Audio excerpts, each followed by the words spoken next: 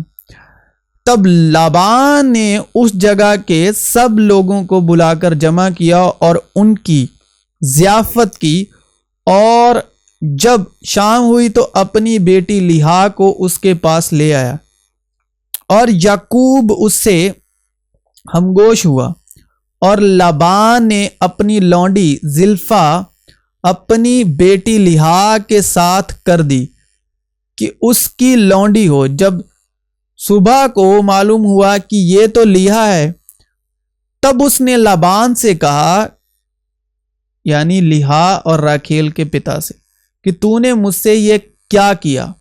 کیا میں نے جو تیری خدمت کی وہ راکھیل کی خاطر نہ تھی؟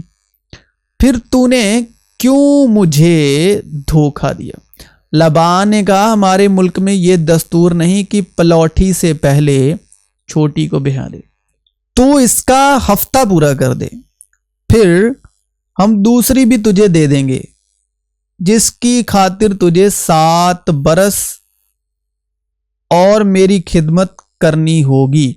یعقوب نے ایسا ہی کیا کہ لیا کا ہفتہ پورا کیا۔ تب لابان نے اپنی بیٹی راکھیل بھی اسے بیاہ دی اور اپنی لونڈی بلہا اپنی بیٹی راکھیل کے ساتھ کر دی۔ یعقوب نے ایسا ہی کیا کہ لیہا کا ہفتہ پورا کیا۔